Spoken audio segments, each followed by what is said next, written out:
महाराष्ट्रामध्ये 72,000 आशा व 4,000 गटप्रवर्तक महिला शासनाचे आरोग्यविषयक अत्यंत महत्त्वाचे काम जनतेमध्ये सातत्याने करीत आहेत। किंबहुना शासन आणि जनता यांच्यामध्ये आरोग्यविषयक जोडणारा महत्त्वाचा दुवा म्हणजे आशा व गटप्रवर्तक महिलाच आहेत। तरीही त्यांना आश्वासन देऊन मंजूर केलेल्या मागण्यांचे सुद्धा GR काढले जात नाहीत। हा महिलांचा शासनाकडून केलेला एक प्रकारे अपमानच आहे। गटप्रवर्तक महिलांना दरमहा 10,000 रुपये मानधनवाढ, दरमहा आरोग्यवर्धिनीचे 1,500 रुपये, कंत्राटी कर्मचाऱ्यांचे सर्व हक्क व भाऊबीज तसेच अशा महिलांना दरमहा 7,000 रुपये मानधनवाढ व भाऊबीज देण्याचा GR काढल्याशिवाय 12 जानेवारी 2024 पासून बेमुदत संप मागे घेतला जाणार नाही, असे आयटक कामगार संघटनेचे राज्य सचिव ज्येष्ठ नेते कॉम्रेड शंकर पुजारी यांनी तारीख 12 जानेवारी रोजी सांगली जिल्हा परिषदेसमोर जाहीर केली आहे। सांगली जिल्हा परिषदेसमोर अशा गटप्रवर्तक महिलांनी मानधनवाढीच्या झालेल्या निर्णयानुसार शासन निर्णय GR त्वरित काढा अशा जोरदार घोषणा देऊन जिल्हा आरोग्य अधिकारी डॉक्टर मिलिंद कोरे यांना संपाची नोटीस व निवेदन दिले। शिष्टमंडळाच्या वतीने सांगण्यात आले की 29 डिसेंबरपासूनच सर्व ऑनलाईन कामावर सर्व आशा गटप्रवर्तक महिलांनी बहिष्कार घातलेला आहे। त्यामुळे अधिकाऱ्यांनी ऑनलाईन कामाबाबत सक्ती करता कामा नये, अन्यथा फक्त त्याविरोधीही आंदोलन करण्यात येईल, असे अखिल भारतीय आशा गटप्रवर्तक आयटक फेडरेशनचे राष्ट्रीय उपाध्यक्ष ज्येष्ठ कामगार नेते कॉम्रेड शंकर पुजारी यांनी सांगितले। महाराष्ट्रातील आशा व गटप्रवर्तक महिलांनी 18 ऑक्टोबर 2023 पासून बेमुदत संप केलेला होता। या संदर्भात 8 नोव्हेंबर रोजी सन्माननीय तडजोड झाली ना, त्यामध्ये महाराष्ट्राचे आरोग्यमंत्री तानाजी सावंत यांनी दिलेल्या आश्वासनानुसार शासकीय आदेश अद्याप मिळालेले नाहीत। या घटनेस 2 महिने झाले तरी अद्याप महाराष्ट्र शासन काही निर्णय घेण्यास तयार नसल्यामुळे महाराष्ट्रातील आशा व गटप्रवर्तक महिलांमध्ये महाराष्ट्र शासनाविरुद्ध असंतोष वाढत चाललेला आहे। महाराष्ट्रामध्ये 4 डिसेंबरपासून सुरू असलेल्या अंगणवाडी महिलांच्या संपाला पूर्ण पाठिंबा देण्यात आला। सांगली जिल्ह्यातील व महाराष्ट्रातील सर्व आशा व गटप्रवर्तक महिलांनी या संपामध्ये जोरदार भागीदारी करावी, असे आवाहन महाराष्ट्र आशा गटप्रवर्तक कामगार संघटनेच्या संयुक्त कृती समितीच्या नेत्या कॉम्रेड सुमन पुजारी यांनी केले।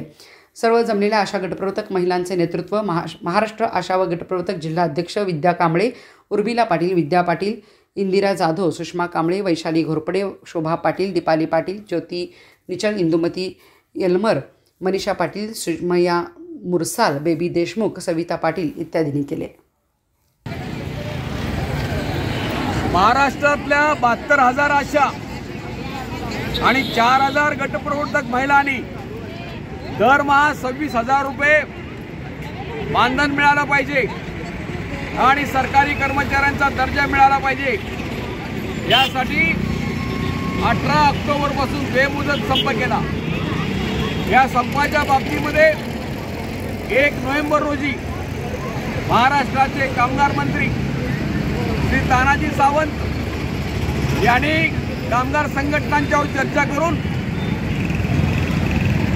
आशांच्या आणि गटप्रवर्तकांच्या मागण्या काही प्रमाणात मान्य केल्या। शेवटी जी तडजोड झाली त्या तडजोडीनुसार 8 नोव्हेंबर 2023 पासून 76,000 आशा गटप्रवर्तकांचा संप मागे घेण्यात आला। तडजोड अशी झाली की आशांना दरमहा 7,000 रुपये मानधनवाढ, 2,000 रुपये भाऊबीज आणि APL BPL भेदभाव न करता JSYच्या केसेस देणे। गटप्रवर्तकांच्या संदर्भामध्ये दरमहा 10,000 रुपये मानधनवाढ, त्यांना सर्व कंत्राटी कर्मचाऱ्यांचे हक्क देणे आणि त्यांना सुद्धा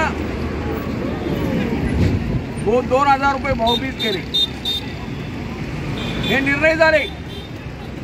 या निर्णयाबरोबरच मुंबई हायकोर्टाने दिलेल्या निर्णयानुसार ज्या गटप्रवर्तक महिलांची कंत्राटी पद्धतीने 10 वर्षे पूर्ण झालेली आहेत त्यांचं सुद्धा समायोजन झालं पाहिजे, असा आमच्या संघटनेच्या वतीने सध्या प्रयत्न आणि मागणी केलेली आहे।